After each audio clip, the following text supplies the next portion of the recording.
അസ്സലാമു അലൈക്കും വറഹ്മത്തുള്ളാഹി തആല വബറകാതുഹു. വേദിയിലിരിക്കുന്ന സദസ്സിലുമുള്ള ആദരണീയരായ വ്യക്തിത്വങ്ങൾ, ഈ ഒരു സദസ്സിന് ഭയങ്കര പ്രത്യേകത ഉണ്ടല്ലേ.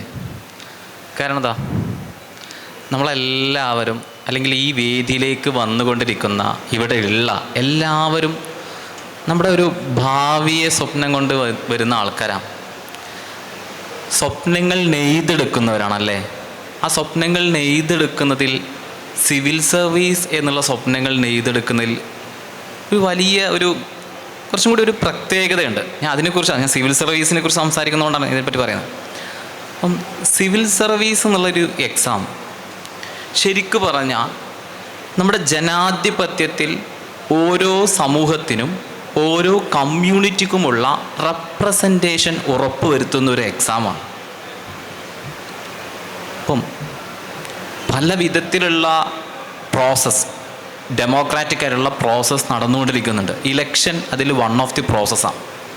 അതിനും അപ്പുറത്തേക്ക് എപ്പോഴാണ് ജസ്റ്റിസ്, ഒരു സമൂഹത്തിൽ ജസ്റ്റിസ് ഡെലിവറി ചെയ്യുന്നു എന്ന് ചോദിക്കുമ്പോൾ അതിനുള്ളൊരു പ്രധാനപ്പെട്ട ഉദാഹരണം എന്ന് പറയുന്നത് അഡ്മിനിസ്ട്രേറ്റീവായിട്ടുള്ള പോസ്റ്റുകളിൽ ഒരു രാജ്യത്തിൻ്റെ ഭരണഘടനയിൽ അല്ലെങ്കിൽ രാജ്യത്തിൻ്റെ ഭരണത്തിൽ പ്രധാനപ്പെട്ട തലങ്ങളിലേക്ക് സമൂഹത്തിൽ എല്ലാ ഭാഗത്തു നിന്നും വരുന്ന ആൾക്കാരുടെ ഒരു റെപ്രസെൻറ്റേഷൻ ഉണ്ടാവുമ്പോഴാണ് ആ സൊസൈറ്റിയിൽ ജസ്റ്റിസ് ഉണ്ടാവുന്നത്. ആ തലത്തിൽ ചിന്തിക്കുമ്പോൾ സിവിൽ സർവീസ് എക്സാം അത് നടത്തുന്ന യൂണിയൻ പബ്ലിക് സർവീസ് കമ്മീഷനാണ്. നമ്മൾ സ്റ്റേറ്റ് ലെവലിലേക്ക് വരുന്ന സമയത്ത് സ്റ്റേറ്റ് പബ്ലിക് സർവീസ് കമ്മീഷൻ നടത്തും. PSC, കേരള PSC നടത്തും. അതുപോലെ തന്നെ യൂണിയൻ ലെവലിൽ എക്സാം നടത്തുന്നത് യൂണിയൻ പബ്ലിക് സർവീസ് കമ്മീഷനാണ് എക്സാം നടത്തുക. അപ്പം ഇവരാണ് 20ഓളം വരുന്ന ഓൾ ഇന്ത്യ ലെവലിൽ വരുന്ന സർവീസിലേക്ക് എക്സാം കണ്ടക്ട് ചെയ്യണത്. ഇയർലി എക്സാം കണ്ടക്ട് ചെയ്യുക യൂണിയൻ പബ്ലിക് സർവീസ് കമ്മീഷനാണ് എക്സാം കണ്ടക്ട് ചെയ്യുക. ഈ ഒരു എക്സാമിൻ്റെ പ്രത്യേകത എന്ന് പറയുന്നത്, ഞാൻ ഒന്നാമത് പറഞ്ഞു, ഇത് ഇയർലി നടക്കുന്ന ഒരു എക്സാമാണ്. നമ്മൾ കേരള PSC ചിലപ്പം ഒരു വർഷം എക്സാം വിളിച്ചു കഴിഞ്ഞാൽ പിന്നെ അടുത്ത എക്സാം വിളിക്കണം എന്നുണ്ടെന്നുണ്ടെങ്കിൽ 3-4 വർഷങ്ങൾ കഴിയണം അല്ലേ. പക്ഷെ UPSCയുടെ ഒരു പ്രത്യേകത എന്ന് പറഞ്ഞാൽ അത് ഇയർലി വിളിക്കും. എല്ലാ വർഷവും കൃത്യമായിട്ട് നോട്ടിഫിക്കേഷൻ വരും. എന്ന് എക്സാം നടക്കുന്നുള്ള നോട്ടിഫിക്കേഷൻ ഉണ്ടായിരിക്കും. അതിൻ്റെ ഓരോ ഘട്ടങ്ങളിലുള്ള ഡേറ്റ് ഒരു വർഷം മുമ്പേ പ്രഖ്യാപിക്കും എന്നുള്ളതാണ്. ഇപ്പോൾ 2024 ഡേറ്റ് ഓൾറെഡി പബ്ലിഷ് ചെയ്ത് കഴിഞ്ഞു. 2025 പ്രിലിംസ് എന്ന് നടക്കുന്നുള്ള ഡേറ്റും ഓൾറെഡി പബ്ലിഷ് ചെയ്ത് കഴിഞ്ഞു. അത്രയ്ക്കും ഒരു പ്ലാൻഡ് ആയിട്ട് എക്സാം നടക്കുന്ന ഒരു പദ്ധതിയാണ് UPSCക്ക് ഉള്ളത്. രണ്ടാമത്തെ കാര്യം എന്ന് പറയുന്നത്, കേരള PSCയിൽ നിന്ന് വ്യത്യസ്തമായിട്ട് UPSCക്കുള്ളൊരു പ്രത്യേകത, എത്ര പേരാണോ സെലക്ട് ചെയ്യുന്നത് അവർക്കെല്ലാവർക്കും സർവീസ് അലോക്കേറ്റ് ചെയ്ത് കൊടുക്കുന്നുള്ളതാണ്. കേരള PSC ചിലപ്പോൾ അങ്ങനെ ഉണ്ടായിക്കൊള്ളണമെന്നില്ല. നിങ്ങളുടെ പേര് റാങ്ക് ലിസ്റ്റിൽ ഉണ്ടെങ്കിൽ പോലും നിങ്ങൾക്ക് സർവീസ് കിട്ടിക്കൊള്ളണമെന്നില്ല. അപ്പോൾ ഇതിൽ ഷുവറാണ്, സർവീസ് ഷുവറാണ്. നിങ്ങളുടെ പേര് ഈ ലിസ്റ്റിൽ വന്നു കഴിഞ്ഞാൽ പിന്നെ നിങ്ങൾക്ക് സർവീസ് ഷുവറാണ്. അതാണ് ഇതിൻ്റെ വേറൊരു പ്രത്യേകത എന്ന് പറയുന്നത്. ഇതാണ് ഇതിൻ്റെ ബേസിക് ആയിട്ടുള്ളൊരു കാര്യം. UPSC ആണ് സിവിൽ സർവീസ് എക്സാം നടത്തുന്നത്. ഈ സിവിൽ സർവീസ് എക്സാമിനെ കുറിച്ച് പറയുന്ന സമയത്ത് നിങ്ങളെല്ലാവരും കേട്ടിട്ടുണ്ടാവും, ഈ അഡ്മിനിസ്ട്രേഷൻ എന്ന് പറഞ്ഞാൽ അല്ലെങ്കിൽ ഈ സിവിൽ സർവൻ്റ് ആയിട്ട് വരുന്ന ആൾക്കാർ ഇതിനോട് പ്യൂർലി അവരൊരു ബ്യൂറോക്രാറ്റുകളായിട്ട് മാത്രമല്ല സൊസൈറ്റിയിലുള്ളത്. പലപ്പോഴും അവരുടെ റോള് എന്ന് പറയുന്നത് സോഷ്യൽ ചേഞ്ചേഴ്സ് ആയിട്ടാണ്, ചേഞ്ച് മേക്കേഴ്സ് ആയിട്ടാണ് അവർ സൊസൈറ്റിയിൽ വർത്തിക്കുന്നത്. ഇതിൻ്റെ ഉദാഹരണം നമ്മൾ പലപ്പോഴും കേൾക്കാത്തൊരു ഉദാഹരണമാണ് മഗ്സേസെ പുരസ്കാരമൊക്കെ നേടിയിട്ടുള്ള ഒരു IAS ഉദ്യോഗസ്ഥനുണ്ട്, ആംസ്റ്റർഡാം പമേ എന്നാ പറയാം. പുള്ളി ചെയ്ത കാര്യം വലിയ കാര്യം നല്ല ചെയ്ത്, ചെറിയൊരു കാര്യം ചെയ്ത്, ക്രൗഡ് ഫണ്ടോട് കൂടിയിട്ട് പുള്ളി മണിപ്പൂരും നാഗാലാൻഡും കണക്ട് ചെയ്യുന്ന ഒരു റോഡ് ഉണ്ടാക്കി എന്നുള്ളതാണ്. ഒരുപാട് മലകൾ നിറഞ്ഞ പ്രദേശമാണല്ലോ നോർത്ത് ഈസ്റ്റേൺ സ്റ്റേറ്റ്സ്. നിങ്ങൾ അവിടെ പോയിട്ടുണ്ടെങ്കിൽ നിങ്ങൾക്ക് മനസ്സിലാക്കാൻ പറ്റും. അപ്പോൾ ആ ഒരു ടെറൈനിൽ, ആ ഒരു ലാൻഡ്സ്കേപ്പിൽ അദ്ദേഹത്തിൻ്റെതായ ഒരു ഇനീഷ്യേറ്റീവ് എടുത്തിട്ട് അദ്ദേഹം എന്ത് ചെയ്തു, ഒരു വലിയ റോഡ് ഉണ്ടാക്കി. ആ റോഡ് ഭയങ്കര വിപ്ലവം തീർത്തു എന്നുള്ളതാണ്. കാരണം ഇതുവരെ ചെയ്യാത്ത പല ഗ്രാമങ്ങളെയും ഈ റോഡ് കണക്ട് ചെയ്ത് അവരുടെ ജീവിതം മൊത്തം മാറി എന്നാണ് പറയുന്നത്. ഭയങ്കര ട്രൈബൽ ലൈഫിന് പ്രശ്നമുള്ളതുകൊണ്ടല്ല ഞാൻ പറയണത്. ട്രൈബൽ ആയിട്ടുള്ള ഒരു ഭയങ്കര പൗരാണികമായിട്ടുള്ള ജീവിതം നയിച്ചുകൊണ്ടിരുന്ന ഒരു ജനതയെ കുറച്ചുകൂടി ആധുനികവൽക്കരിക്കാൻ ആംസ്റ്റർഡാം പമയ്ക്ക് പറ്റി എന്നുള്ളതാണ്. വേറൊരാളെ നിങ്ങളെല്ലാവരും കേട്ടിട്ടുണ്ടാവും, ടി.എൻ. ശേഷൻ. ടി.എൻ. ശേഷനെ കേൾക്കാത്തവർ ജനാധിപത്യ പ്രക്രിയയിൽ ഇല്ലാതിരിക്കും. അദ്ദേഹമാണ് ഇന്ത്യയിലെ ഇലക്ഷനെ ഇത്രമാത്രം, അല്ലെ ഇലക്ഷൻ കമ്മീഷന് ഒരുപാട് പവർഫുൾ ആയിട്ടുള്ള ടീത്ത് കൊടുത്ത ആൾ. 1990-കളിലാണ് അദ്ദേഹം ഇലക്ഷൻ കമ്മീഷണർ ഓഫ് ഇന്ത്യ ആയിട്ട് വരുന്നത്. ആ സമയത്താണ് അദ്ദേഹമാണ് ഐഡൻറ്റിറ്റി കാർഡ്, നമ്മൾ ഇന്ന് കാണുന്ന ഐഡൻറ്റിറ്റി കാർഡ് ഇല്ലേ, ഇലക്ഷന് ചെയ്യുന്ന ഐഡൻറ്റിറ്റി കാർഡ് കൊണ്ട് model code of conduct powerful ആയിട്ട് എൻഫോഴ്സ് ചെയ്യുന്നത്.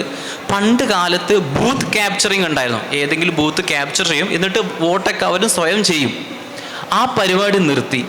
ഇങ്ങനെ വിവിധ തരങ്ങളിലുള്ള ഒരുപാട് റിഫോംസുകൾ കൊണ്ടുവന്ന് ഇന്ന് ഫ്രീ ആൻഡ് ഫെയർ ഇലക്ഷൻ നടത്താൻ ഇലക്ഷൻ കമ്മീഷനെ സഹായിക്കുന്ന അനവധി റിഫോമുകൾ കൊണ്ടുവന്ന വ്യക്തിത്വമാണ് ആര്? ടി.എൻ. ശേഷൻ. ആ ടി.എൻ. ശേഷൻ്റെ റിഫോംസ് കാരണത്താലാണ് ഇന്ന് ഇത്രയും ഒരു 140 കോടി ജനങ്ങളുള്ള ഇന്ത്യയിൽ ഇലക്ഷൻ ഇത്രയും സ്മൂത്തായിട്ട് നടക്കുന്നത്. അപ്പം നമ്മൾ മനസ്സിലാക്കേണ്ടത് സിവിൽ സർവീസ് എക്സാം എന്ന് പറയുന്നത് കേവലം ഒരു ബ്യൂറോക്രാറ്റ്, ഒരു ക്ലറിക്കൽ വർക്കല്ല. അതിനും അപ്പുറത്തേക്ക് സമൂഹത്തിൽ മാറ്റങ്ങൾ കൊണ്ടുവരാൻ പറ്റുന്ന ഒരു സർവീസാണ് ഇത് സിവിൽ സർവീസ് എക്സാമുകൾ. അപ്പോൾ ഈ സിവിൽ സർവീസ് എക്സാമിൽ വെറും IAS മാത്രമാണോ ഉള്ളത്? അല്ല, 20ഓളം സർവീസ് ഉൾക്കൊള്ളുന്ന എക്സാമാണ് സിവിൽ സർവീസ് എക്സാം എന്ന് പറഞ്ഞാൽ. അതിൽ ഒന്നാമത്തതാണ് Indian administrative service. Indian administrative service എന്ന് പറഞ്ഞു കഴിഞ്ഞാൽ ഭരണതലത്തിൽ പ്രധാനപ്പെട്ട പോസ്റ്റുകൾ മുഴുവനും വഹിക്കുന്നത് ആരായിരിക്കും? ഈ ഇന്ത്യൻ അഡ്മിനിസ്ട്രേറ്റീവ് സർവീസിൽ നിന്ന് വരുന്നവരായിരിക്കും. ഒരു ഉദാഹരണത്തിന്, ഇപ്പം മഴക്കാലമാണ്. കഴിഞ്ഞ കുറേ കാലങ്ങളായിട്ട് നമ്മൾ മഴക്കാലത്ത് ഒരുപാട് പ്രളയങ്ങൾ കാണാറുണ്ട്, ദുരിതങ്ങൾ കാണാറുണ്ട്, ലാൻഡ് സ്ലൈഡുകളൊക്കെ കാണാറുണ്ട്.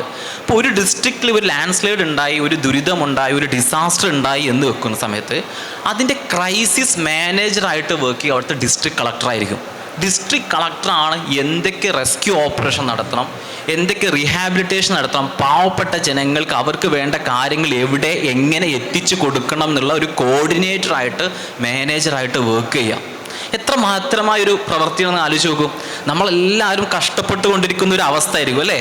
ഒരു സഹായം എവിടുന്നെങ്കിലും കിട്ടുന്ന സമയത്ത് അപ്പോൾ അത് എത്തിച്ചു കൊടുക്കുന്ന ആൾക്കാർക്ക് നമ്മൾ ഒരു മാലാഖയുടെ ഒരു പരിവേഷം നൽകൂലേ അല്ലേ? ആ ഒരു പോസ്റ്റാണ് നിങ്ങൾക്ക് ഇന്ത്യൻ അഡ്മിനിസ്ട്രേറ്റീവ് സർവീസിലൂടെ കിട്ടുന്നത്. നിങ്ങൾ ആദ്യം കിട്ടാൻ പോകുന്ന പോസ്റ്റ് നിങ്ങൾ അസിസ്റ്റൻറ്റ് കളക്ടറായിട്ട് വരിക എന്നുള്ളതാണ് IAS എത്തുന്നതിലൂടെ. പിന്നെ നിങ്ങൾ കളക്ടറാവും. പിന്നെ നിങ്ങൾ ഗവൺമെൻറ്റിലെ വിവിധ വകുപ്പുകൾ കൈകാര്യം ചെയ്യുന്ന വ്യക്തിയാവും. നിങ്ങൾ ചിലപ്പോൾ ഫൈനാൻഷ്യൽ സെക്രട്ടറി ആകും, റവന്യൂ ഡിപ്പാർട്ട്മെൻറ്റിലേക്ക് വരും. അങ്ങനെ ബഡ്ജറ്റ് മേഖല നിയന്ത്രിക്കുന്ന വ്യക്തികളായിട്ട് മാറും അല്ലേ? നിങ്ങൾ ബഡ്ജറ്റ് കേട്ടില്ലേ? എല്ലാ വർഷവും ബഡ്ജറ്റ് പ്രിപ്പയർ ആയില്ലേ? ഇതിൻ്റെ പിന്നിലൊക്കെയുള്ള വ്യക്തികൾ ആരാണ്? ഈ അഡ്മിനിസ്ട്രേറ്റീവ് സർവീസിൽ നിന്ന് വരുന്ന ആൾക്കാരാണ്. അതുമാത്രമല്ല മറ്റ് സർവീസുകളുണ്ട്, പ്രധാനമായിട്ടും ഇന്ത്യൻ അഡ്മിനിസ്ട്രേറ്റീവ് സർവീസിൽ വരുന്ന ആൾക്കാരാണ്.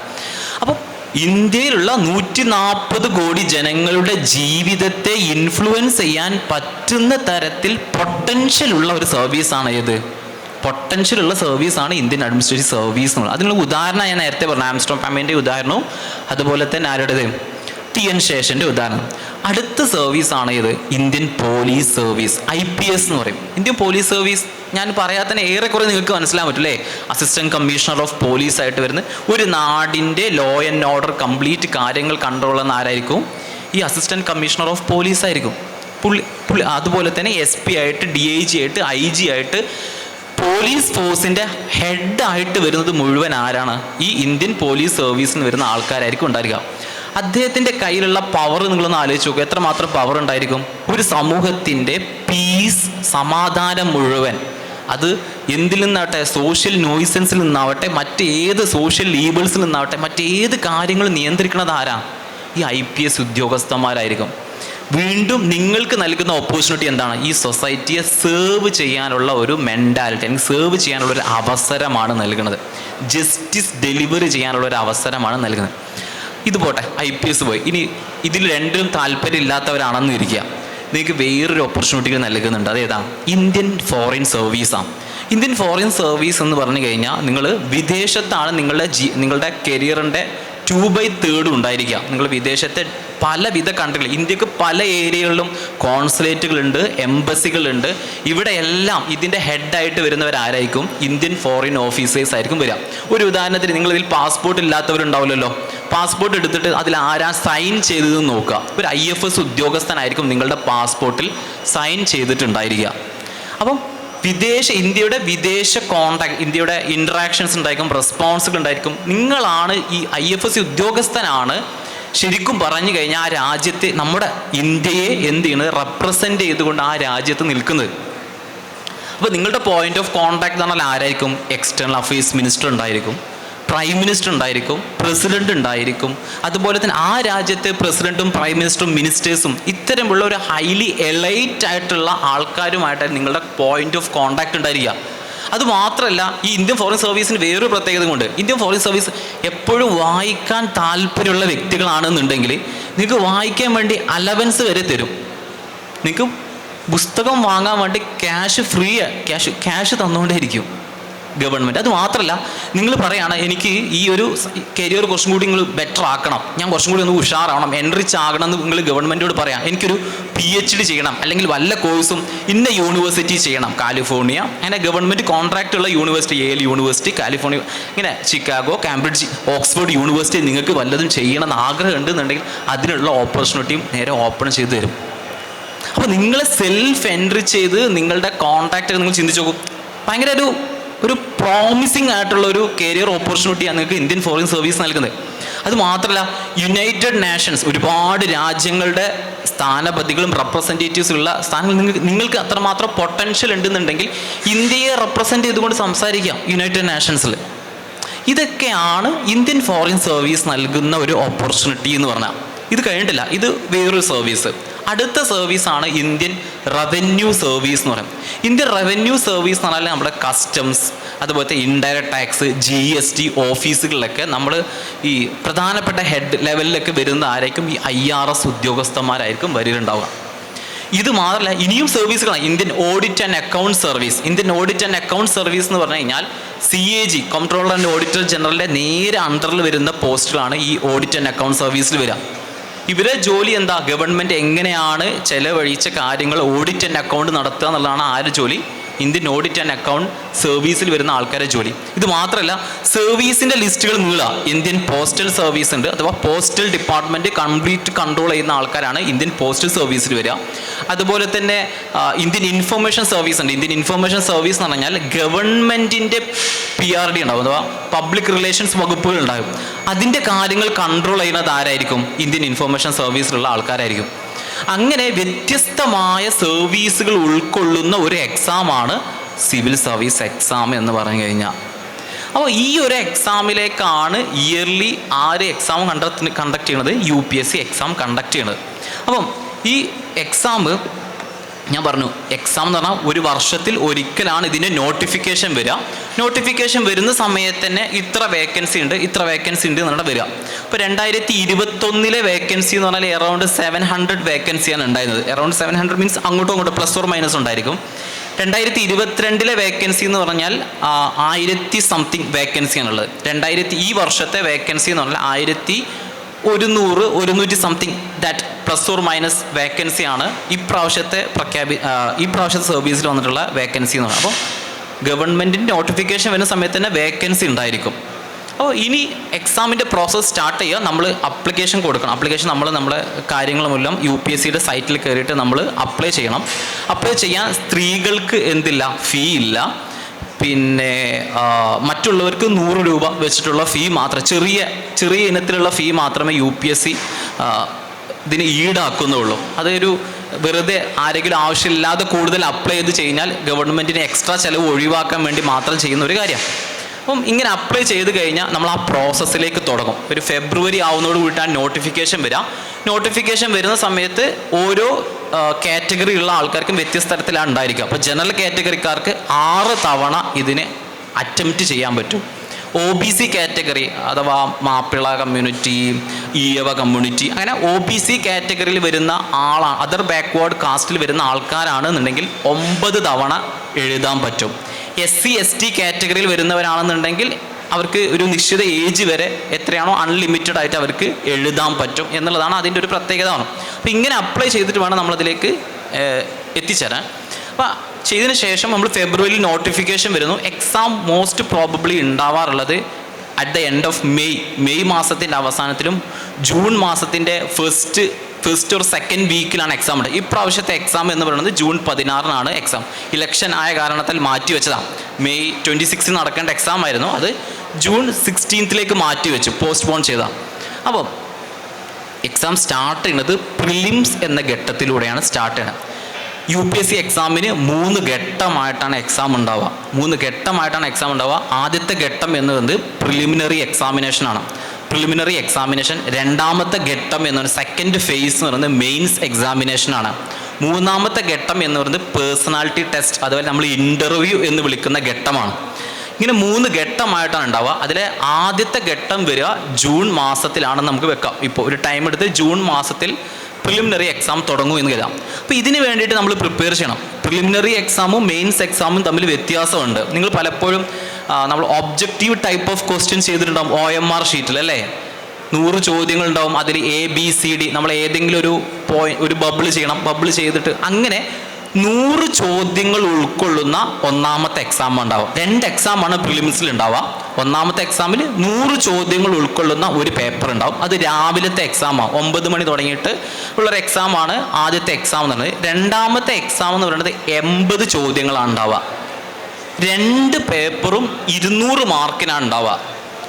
100 ചോദ്യമുള്ള പേപ്പറും 200 മാർക്കിനാണ്. രണ്ടാമത്തെ പേപ്പറും എന്താണ് 200 മാർക്കിനാണ്. നമ്മൾ ആദ്യത്തെ പേപ്പറിനെ വിളിക്കുക ജനറൽ സ്റ്റഡീസ് എന്നാണ് പറയുക. ജനറൽ സ്റ്റഡീസ് എന്ന് പറഞ്ഞാൽ നമുക്ക് ജനറൽ നോളജ് ഉണ്ടായാൽ മതി. ജനറൽ നോളജ് എന്ന് പറഞ്ഞാൽ നമുക്ക് ഇന്ത്യയുടെ ചരിത്രം അറിയണം, ഇന്ത്യൻ ഹിസ്റ്ററി അറിയണം, ആൻഷ്യൻ്റ് ഇന്ത്യൻ ഹിസ്റ്ററി അറിയണം, മെഡീവൽ ഇന്ത്യൻ ഹിസ്റ്ററി അറിയണം, മോഡേൺ ഇന്ത്യൻ ഹിസ്റ്ററി അറിഞ്ഞാൽ മതി. അത്ര അറിഞ്ഞാൽ മതി. ജോഗ്രഫിയിൽ നമ്മൾ പഠിക്കുമ്പോൾ ഇന്ത്യൻ ജോഗ്രഫി അറിയണം. ഇന്ത്യൻ ജോഗ്രഫി പറഞ്ഞാൽ വേൾഡ് ജോഗ്രഫി നമ്മൾ അറിയണം. ഈ ഇന്ത്യൻ ജോഗ്രഫിയിലേക്ക് പോകുന്ന സമയത്ത് നമ്മൾ ഫിസിക്കൽ ജോഗ്രഫി അറിയണം. ഫിസിക്കൽ ജോഗ്രഫി അറിയുന്നത് ഹ്യൂമൻ ജോഗ്രഫി നമ്മൾ അറിഞ്ഞിരിക്കണം. ഈ ഒരു ഏരിയ അത്രയും നമ്മൾ അതിൽ നിന്ന് കുറച്ച് ക്ലാരിറ്റി ഉണ്ടായാൽ മതി. അടുത്തൊരു ഏരിയ എന്നാൽ സൊസൈറ്റിയിൽ ട്രൈബ്സ് എന്താണ്, ഏതൊക്കെയാണ് പർട്ടിക്കുലർലി വൾണറബിൾ ട്രൈബൽ ഗ്രൂപ്പ്സ് ഏതൊക്കെയാണ്, അങ്ങനെ സോഷ്യൽ കൺസെപ്റ്റുകൾ നമ്മൾ പഠിക്കാം. അപ്പോൾ ഇതിൻ്റെ സോഴ്സുകളൊക്കെ ഞാൻ പറഞ്ഞുതരാം. അപ്പോൾ ഞാൻ ജസ്റ്റ് ഒരു ഇൻട്രൊഡക്ടറി സ്റ്റേറ്റ്മെൻ്റ് ആയിട്ട് പറയുന്നുള്ളൂ. നമ്മൾ സൊസൈറ്റിയെ കുറിച്ച് അറിയണം. ഇനി നമ്മൾ അറിയേണ്ടത് പൊളിറ്റിയാണ്. ഇന്ത്യയുടെ പൊളിറ്റി അറിയണം. ഇന്ത്യൻ പൊളിറ്റിക്കൽ സയൻസ് എടുത്തു കൊടുക്കുകയാണ്. ഇന്ത്യൻ പൊളിറ്റി, കോൺസ്റ്റിറ്റ്യൂഷൻ നമ്മൾ അറിയണം. കോൺസ്റ്റിറ്റ്യൂഷൻ അറിയാന്ന് പറഞ്ഞാൽ അതിനൊക്കെ ടെക്സ്റ്റുകളുണ്ട്. ഇപ്പോൾ എല്ലാത്തിനും സ്റ്റാൻഡേർഡ് ആയിട്ടുള്ള ടെക്സ്റ്റുകളുണ്ട്, പഠിക്കാനുള്ള ടെക്സ്റ്റുകളുണ്ട്. അപ്പം കോൺസ്റ്റിറ്റ്യൂഷൻ നമ്മൾ അറിയണം, ഗവേണൻസ് നമ്മൾ അറിയണം, ഇൻ്റർനാഷണൽ റിലേഷൻസ് അഥവാ ദൈനംദിനത്തിൽ നമ്മൾ ലോകത്ത് നടന്നുകൊണ്ടിരിക്കുന്ന കാര്യങ്ങൾ അറിയണം. ഈ ദൈനംദിനത്തിൽ നമ്മൾ ലോകത്ത് നടന്നുകൊണ്ടിരിക്കുന്ന കാര്യങ്ങൾ എന്ന് പറയുമ്പോൾ ഇന്ത്യ റിലേറ്റഡ് ആയിട്ടുള്ള കാര്യങ്ങൾ പോലെ തന്നെ ഇന്ത്യയും പ്രധാനപ്പെട്ട ഇൻസ്റ്റിറ്റ്യൂഷൻസ് ഉണ്ടായിരിക്കുമല്ലോ. ഫോർ എക്സാമ്പിൾ WHO, UNO, അതുപോലെയുള്ള ഒരുപാട് ഇൻസ്റ്റിറ്റ്യൂഷൻസ് ഉണ്ടാകും. അപ്പോൾ അതുമായിട്ട് നമ്മുടെ റിലേഷൻസ് എങ്ങനെയാണ് നമുക്കൊരു ബോധം ഉണ്ടായി, നമുക്കൊരു സർഫേഷ്യൽ ലെവലിൽ നിന്നുള്ളൊരു നോളജ് ഉണ്ടായിരിക്കണം. അപ്പം പ്രിലിംസ് ലെവലിൽ എന്താ ഉദ്ദേശിക്കുന്നത് വെച്ചാൽ എല്ലാത്തിനെയും കുറിച്ച് നമുക്കൊരു ധാരണ ഉണ്ടായിരിക്കണം. ഒരു കോമൺ സെൻസുള്ള ഒരാളായിരിക്കണം. കോമൺ സെൻസ് മീൻസ് കുറച്ചും കൂടി അവെയർ ആയിട്ടുള്ള ഒരു കോമൺ സെൻസുള്ള വ്യക്തി ആയിരിക്കണം. അപ്പം ഞാൻ പറഞ്ഞു വന്ന് സബ്ജക്റ്റ് തീർന്നിട്ടില്ല. അപ്പം ഇത് പൊളിറ്റി, കോൺസ്റ്റിറ്റ്യൂഷൻ, ഇൻ്റർനാഷണൽ റിലേഷൻസിനെ കുറിച്ച് നമുക്ക് ബോധം ഉണ്ടായിരിക്കണം. പിന്നെ ഇന്ത്യൻ ഇക്കോണമിയെ കുറിച്ച് നമുക്കൊരു ബോധം, അഥവാ കറണ്ട് ഇക്കോണമി ട്രെൻഡ് എങ്ങനെയാണ്, ഇൻഫ്ലേഷൻ ഉണ്ടോ, ഇൻഫ്ലേഷൻ എങ്ങനെയാണ് നമ്മൾ കാൽക്കുലേറ്റ് ചെയ്യുന്നത്, ഇൻഫ്ലേഷൻ ഇങ്ങനെ വരുന്ന സമയത്ത് അതിൻ്റെ എഫക്റ്റ് എന്താണ്, അതെങ്ങനെ സോൾവ് ചെയ്യാൻ പറ്റും, അങ്ങനത്തെ കാര്യങ്ങൾ. അതുപോലെ തന്നെ ഇന്ത്യൻ ഇക്കോണമി ഡെവലപ്മെൻറ്റ് അഥവാ ഇന്ത്യൻ ഇക്കോണമിയുടെ ഹിസ്റ്ററി നമ്മളൊന്ന് അറിഞ്ഞിരിക്കണം. അഥവാ 1947 മുമ്പ് നമ്മൾ എങ്ങനെയാണ് ഉണ്ടായിരുന്നത്, 47 ശേഷം നമ്മൾ 5 ഇയർ പ്ലാൻസ് വരുന്നു, അതിലെന്തൊക്കെ മാറ്റങ്ങളാണ് വന്നത്, അങ്ങനെ തുടങ്ങുന്ന നമ്മൾ ലിബറലൈസേഷൻ, പ്രൈവറ്റൈസേഷൻ, ഗ്ലോബലൈസേഷൻ, LPG റിഫോംസുകൾ വന്നു. LPG റിഫോംസുകൾ വന്നതിന് ശേഷം എങ്ങനെയൊക്കെയാണ് മാറ്റങ്ങൾ, അങ്ങനെയുള്ള ആ ഒരു ഹിസ്റ്റോറിക്കൽ ആയിട്ടുള്ളൊരു ആസ്പെക്റ്റും കൂടി നമ്മൾ എന്ത് ചെയ്യണം, ഇന്ത്യൻ ഇക്കോണമിയിൽ പഠിക്കണം. അത് കഴിഞ്ഞിട്ട് സയൻസ് ആൻഡ് ടെക്നോളജീസ്, പുതിയ തലത്തിൽ എന്തൊക്കെ അപ്ലിക്കേഷൻ ലെവലുള്ള കാര്യങ്ങൾ വന്നിട്ടുണ്ടെന്ന് നമ്മൾ പഠിക്കണം. പിന്നെ ഇത്ര കുറച്ച് കാര്യങ്ങൾ നമ്മൾ പഠിച്ചാൽ, പിന്നെ എൻവിയോൺമെൻറ്റ്, എസ്പെഷ്യലി എൻവിയോൺമെൻറ്റിൽ കുറച്ച് കാര്യങ്ങൾ നമ്മൾ പഠിച്ചു കഴിഞ്ഞാൽ ഒരു ഏരിയ നമ്മൾ കവർ ചെയ്ത് കിട്ടും. ഇനി നമ്മൾ കൂടെ പഠിക്കേണ്ട കാര്യങ്ങൾ കറണ്ട് അഫെയർസ് ആണ്. കറണ്ട് അഫെയർസ് എന്ന് പറഞ്ഞാൽ നമ്മൾ എല്ലാ ദിവസവും ഡെയിലി ന്യൂസ് പേപ്പർ വായിക്കും. ഡെയിലി ന്യൂസ് പേപ്പർ വായിക്കുന്ന സമയത്ത് അതിൻ്റെ ബാക്ക്ഗ്രൗണ്ട് അറിയണം, അതിൻ്റെ സൊല്യൂഷൻസ് അറിയണം, അതിൻ്റെ ഇമ്പാക്റ്റ് അറിയണം. ഇത്തരം കാര്യങ്ങളെക്കുറിച്ച് നമുക്കൊരു ബോധ്യം ഉണ്ടായിരിക്കണം. അപ്പോൾ ന്യൂസ് പേപ്പർ എന്ന് പറഞ്ഞാൽ ചിലർ എന്ത് ചെയ്യും, ദ ഹിന്ദു വായിക്കുന്നവരുണ്ട്, ചിലർ ഇത് ഇന്ത്യൻ എക്സ്പ്രസ് വായിക്കുന്നവരുണ്ട്. ഇങ്ങനെ ഏതെങ്കിലുമൊക്കെ ഒരു ന്യൂസ് പേപ്പർ വായിക്കുക, അതിൽ നിന്ന് നോട്ടുകൾ ഉണ്ടാക്കി എടുക്കുക എന്നുള്ള ഇതിൻ്റെ ഒരു ശൈലി എന്ന് പറയുന്നത്. അപ്പോൾ നമ്മൾ പ്രിലിംസ് എക്സാം നമ്മൾ എഴുതും. അതാണ് ജനറൽ സ്റ്റഡീസിലെ ആദ്യത്തെ പേപ്പർ എന്നത്. രണ്ടാമത്തെ പേപ്പർ ഞാൻ കുറച്ചും കൂടി ഡീറ്റെയിൽഡ് ആയിട്ടാണ് പോകുന്നത്. നമ്മൾ പ്രിപ്പയർ ചെയ്യുന്ന ഒരാൾക്ക് കൂടുതൽ ഹെൽപ്ഫുൾ ആയിക്കോട്ടെ, കുറച്ച് ഡീറ്റെയിൽഡ് ആയിട്ടാണ് പോകുന്നത്. അപ്പോൾ നിങ്ങൾ പേടിക്കരുത്, ഇത് കുറച്ചും കൂടി മൈക്രോ ഡീറ്റെയിലിംഗ് ആണ്, മാക്രോ ഡീറ്റെയിലിംഗ് അല്ല, കുറച്ചും കൂടി മൈക്രോ ഡീറ്റെയിലിംഗ് ആയിട്ടാണ് ഞാൻ പോകുന്നത്. അടുത്ത പേപ്പർ എന്ന് പറയുന്നത് CSAT പേപ്പറാണ്. CSAT പേപ്പർ എന്ന് അതിന് വിളിക്കുക. CSAT പേപ്പർ എന്ന് പറയുമ്പോൾ അതിൽ മാത്സ് ഉണ്ടായിരിക്കും, റീസണിങ് ഉണ്ടായിരിക്കും, ആപ്റ്റിറ്റ്യൂഡ് ഉണ്ടായിരിക്കും, കുറച്ചും കൂടി ഇപ്പോൾ മെൻ്റൽ എബിലിറ്റി അളക്കുന്ന കാര്യങ്ങൾ അതിലുണ്ടായിരിക്കും, കോംപ്രിഹെൻഷൻ ഉണ്ടായിരിക്കും. കോംപ്രിഹെൻഷൻ ഒരു 25 ക്വസ്റ്റ്യൻസ് ഉണ്ടായിരിക്കും. അപ്പം അറിയാലോ കോംപ്രിഹെൻഷൻ എങ്ങനെ ഉണ്ടാവും, ഒരു പാസേജ് തന്നിട്ട് ആ ക്വസ്റ്റ്യൻസ് നമ്മൾ ചോദിക്കുകയുണ്ടാവും.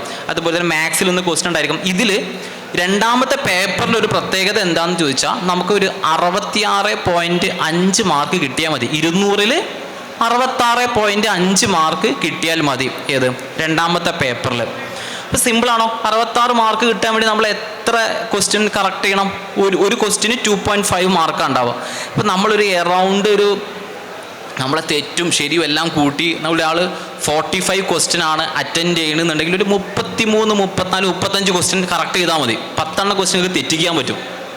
10 ക്വസ്റ്റ്യൻ തെറ്റിച്ചാൽ പോലും നിങ്ങളുടെ മാർക്ക് ഒരു സേഫ് സോണിലാണ് ഉണ്ടാവുക. പിന്നെ 50 ക്വസ്റ്റ്യനൊക്കെ അറ്റൻഡ് ചെയ്യുകയാണെന്നുണ്ടെങ്കിൽ 35, 36 കറക്റ്റ് ചെയ്താൽ മതി. ബാക്കി നമ്മൾ ആ നെഗറ്റീവ് മാർക്കൊക്കെ ഒഴിവാക്കിയാൽ പോലും നമ്മൾ സേഫ് സോണിലാണ് ഉണ്ടാവുക. അപ്പം വലിയൊരു റിസ്ക് ഉള്ള ഫാക്ടർ അല്ല, പക്ഷെ റിസ്ക് ആണ് തന്നെ. പലപ്പോഴും NIT പഠിച്ചവരും IIT പഠിച്ചവരൊക്കെ CSAT പേപ്പറിൽ പൊട്ടാറുണ്ട്. അതാണ് ഈ 66 മാർക്കിൻ്റെ പ്രത്യേകത എന്ന് പറയുന്നത്. അപ്പോൾ 66 മാർക്കിന് വേണ്ടി നമ്മൾ അത്യാവശ്യം ഒരു എഫേർട്ട് ഇടണം. എന്നാലേ സിംപിളി നമ്മളത് പുച്ഛിച്ച് തള്ളാൻ പറ്റുന്ന ഒരു പേപ്പറല്ല. പണ്ട് പുച്ഛിച്ച് തള്ളിയിരുന്നു.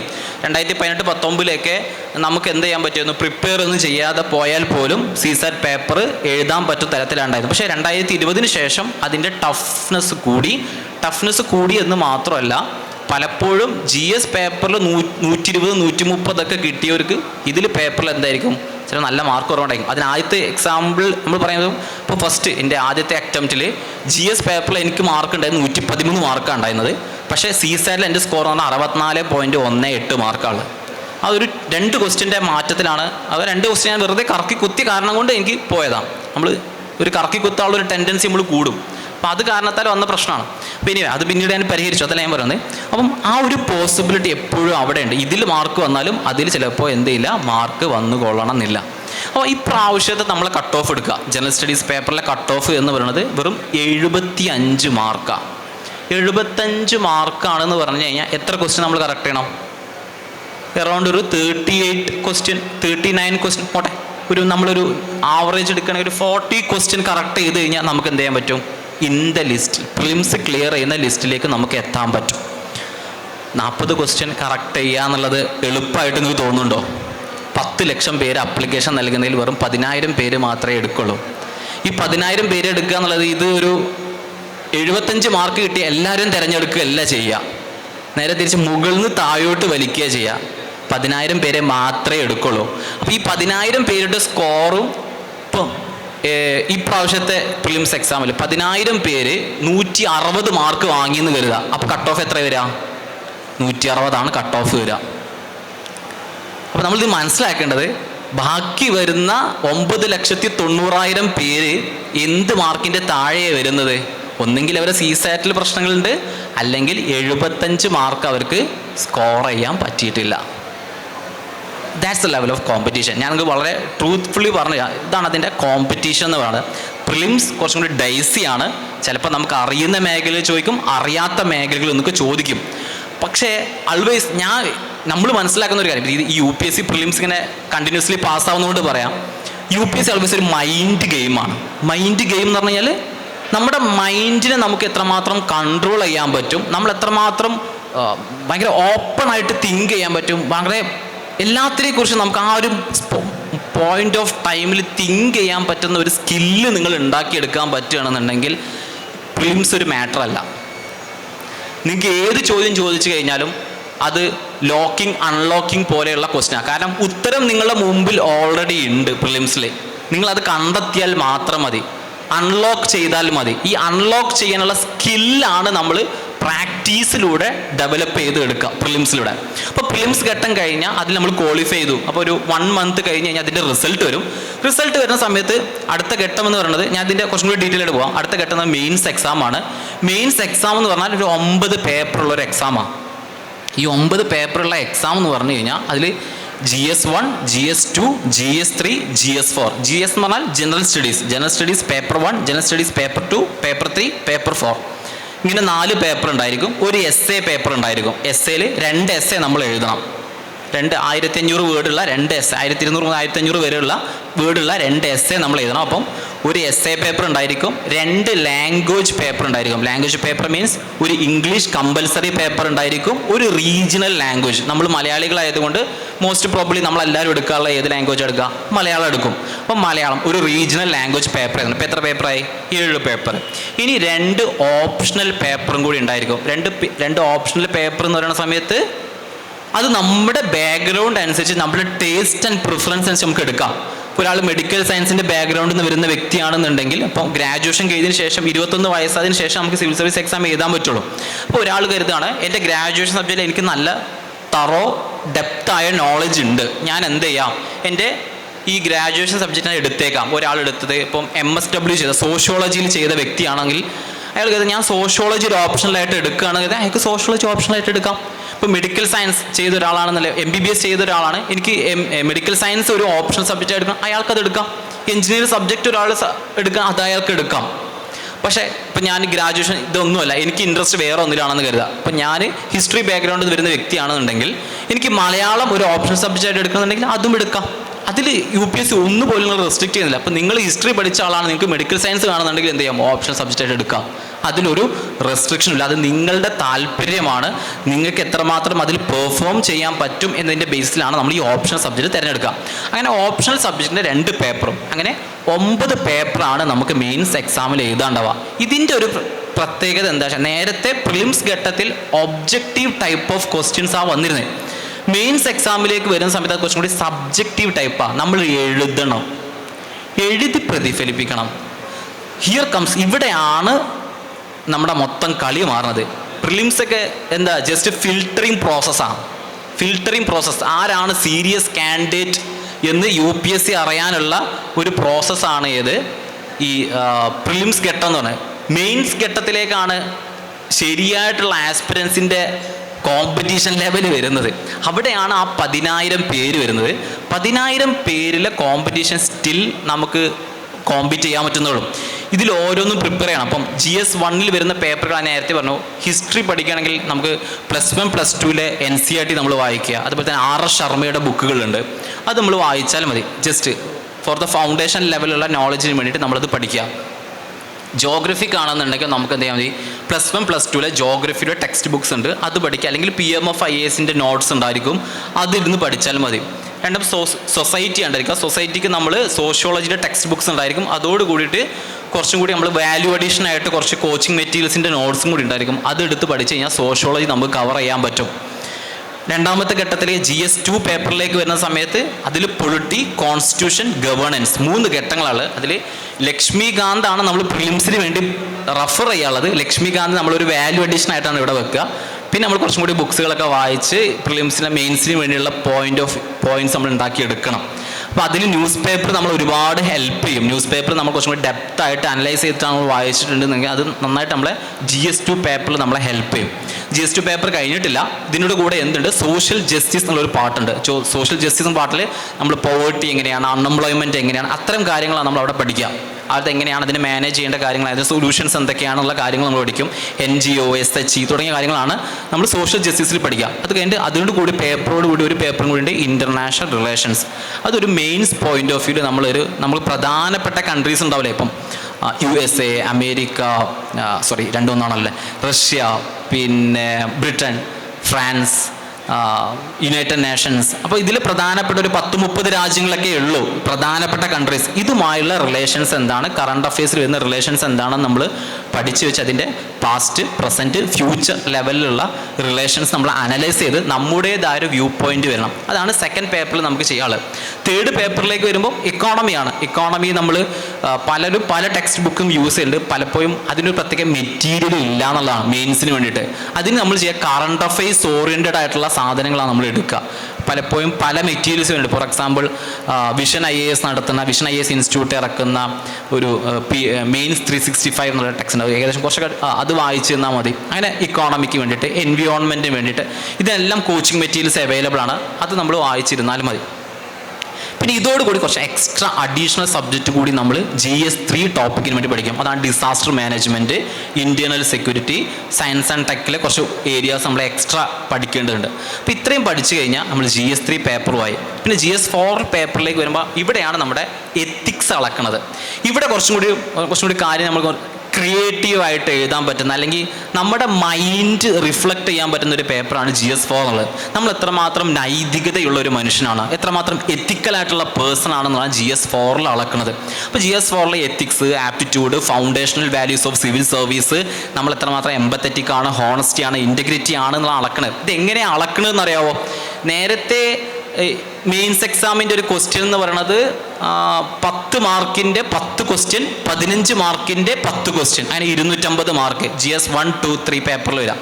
GS4 വരുമ്പോൾ കുറച്ചും കൂടി കളി മാറും. എങ്ങനെയാണെന്ന് വെച്ച് കഴിഞ്ഞാൽ 13 ക്വസ്റ്റ്യൻ വരും, 13 ക്വസ്റ്റ്യൻസ് വരും. അതോടുകൂടി കുറേ കേസ് സ്റ്റഡീസ് വരും. കേസ് സ്റ്റഡീസ് എന്ന് പറഞ്ഞു കഴിഞ്ഞാൽ, ഇപ്പോൾ നിങ്ങളൊരു ഡിസ്ട്രിക്ട് കളക്ടർ ആണെന്ന് വെക്കുക, ഒരു കലാപബാധിത പ്രദേശത്ത് നിങ്ങൾ ഡിസ്ട്രിക്ട് കളക്ടർ ആണെന്നുണ്ടെങ്കിൽ നിങ്ങളുടെ ഓപ്ഷൻസ് എന്തൊക്കെയായിരിക്കും, നിങ്ങൾ എങ്ങനെയാണ് അതിനെ അപ്രോച്ച് ചെയ്യുക. അപ്പോൾ കുറച്ചും കൂടി പേഴ്സണലൈസ്ഡ് ആണ് എത്തിക്സിലെ ക്വസ്റ്റ്യൻസ് എന്ന് പറഞ്ഞാൽ. അവിടെ നിങ്ങളുടെ പേഴ്സണാലിറ്റി, നിങ്ങളുടെ കാര്യങ്ങളാണ് അവരെന്ത് ചെയ്യുക, അളക്കുന്നത്.